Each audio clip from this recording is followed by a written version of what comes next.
everybody. This is Dan Sheridan at Sheridan Mentoring. Taking a look at the week here. Wednesday, Sep 6, talking a little bit about my plan for the week. Not a big news week. Labor Day was Monday. Again, not much going on this week. Next week, Wednesday, so a week from today, would be the CPI.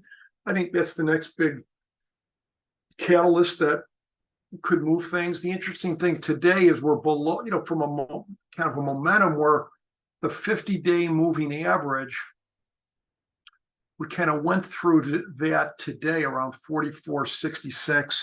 We're about 10 points underneath that, a long way. I mean, the 200-day moving average is like the 4100s.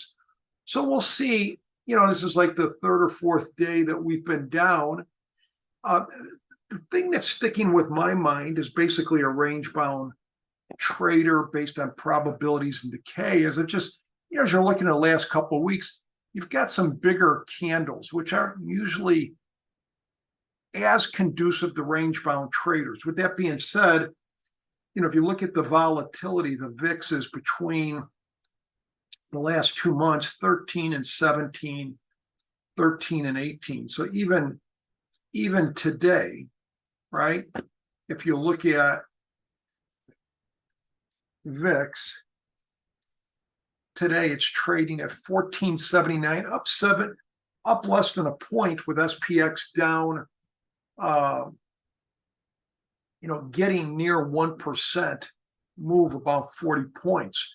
So with a range of 13 to 17, 18, VIX right now is in the 14s, late 14s, so still a little bit under the middle of the range, a little bit in the lower end of the range from a volatility point of view. From an SPX point of view, I mean, we still have, here's the thing, is it still a little bit, can you say two-way, which a range-bound trader would want some range? Yeah, let me just put 6 months in here for a second.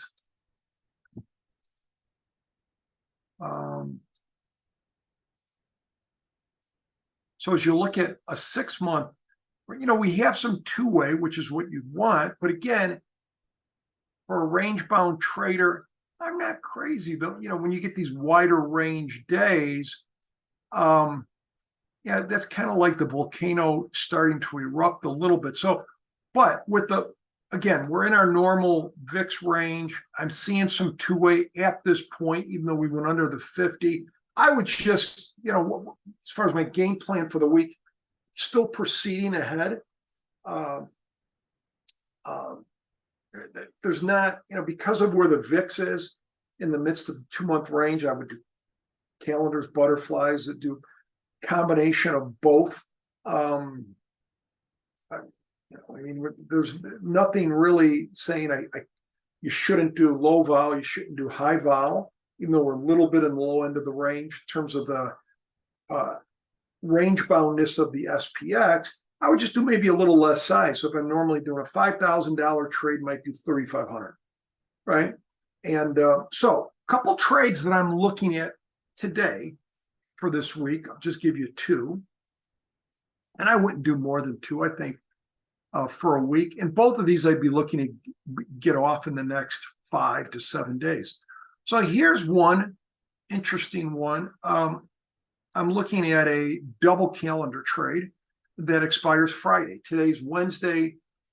So I'm selling Friday's expiration and I'm buying the following Monday. Sep 11, I'm buying, that's next Monday. I'm selling the 8th. And you can look here, folks. What I'm doing is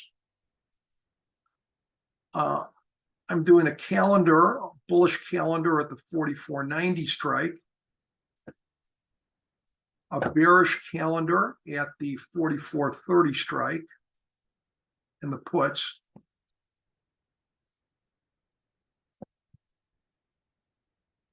This would be puts. And currently kind of near the middle. Let's see, where are we at? 44.56. Close to 44.60, so about 30 points up, 30 points down. This is your graph at expiration. This is your graph today. And you can see the Greeks. Let me bring up the Greeks. Your little bit long delta, which is fine. We're a long Vega trade. So from a volatility viewpoint, you benefit if the volatility goes up, but you have a lot of theta. There's only 2 days to go. I'd be looking to stay in this trade about a day. I might tweak this a little bit, give myself just a little bit more room. Let me just tweak this a second. The strikes, because it looks like we've changed a little bit. 44.20, 44. Give me a second here.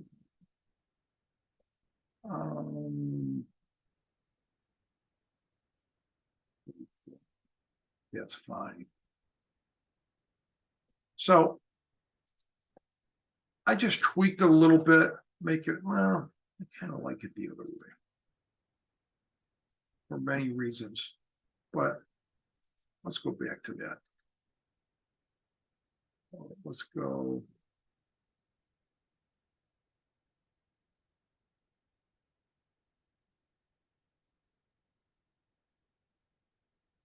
That's fine. I want to stick with that. So 44.30.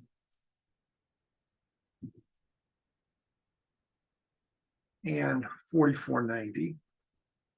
And so this gives me a lot of range. Again, I'm looking to be out of this tomorrow by the end of the day. That's my goal. Today's Wednesday, September. I'm looking to be out of this, 5 to 7% by the end of the day tomorrow. That's my goal. If I have to go on a Friday morning, I would, but I'm looking to be out of this by the end of the day tomorrow. And let's see, this trading at around 6, might get a little cheaper, 640.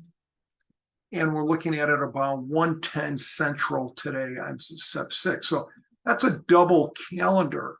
And I like it. It gives me decent room. Again, we're looking 1 day. So if you look at a 1 day expected move, you took 27 points. And so we have room, but I like this strategy. And then I'm looking at a 16-day butterfly. That'd be 2 weeks from this coming Friday.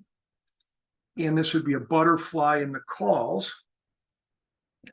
Let me just set this. This just I call this a unbalanced butterfly, 16 days out. I like these around a little over 2 weeks, especially when we're in a lower volatility environment. And, if the volatility gets higher, if we get to the upper end of the range, which the upper end of the range over the last 2 months would be 17 or so to 18, which we're not. I would go further out, but duration. But I like 16 days with the VIX around these levels. I'd be selling the 44.60 close to at the money because that's giving you the most thetas. That's why I would put it there. And then I'd go in this particular one, go 50 points up. So my longs would be 45.10. So there's 50 points between my short call and my upper strike out of the money call. And then my lower call, which would be in the money, would be at the 4,400 strike. So I would call this a 60-50 broken wing or unbalanced butterfly.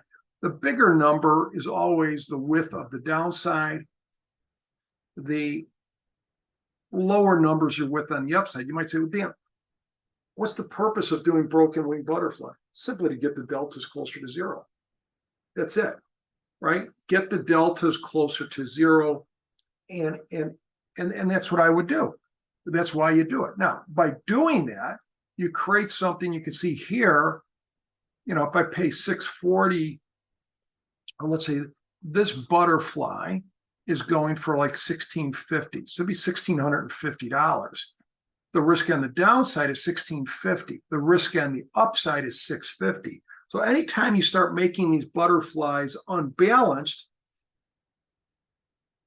the purpose to make them unbalanced is to get your position deltas near zero.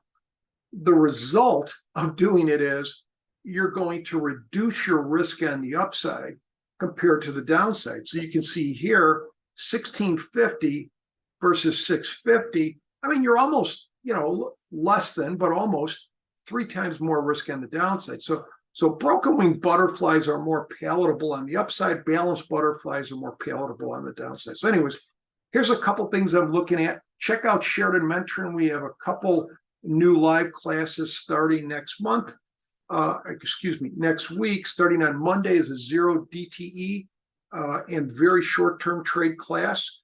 And then it starts Monday. It goes Mondays and Wednesdays for 4 weeks. And then Tuesday starts our 3K class for September.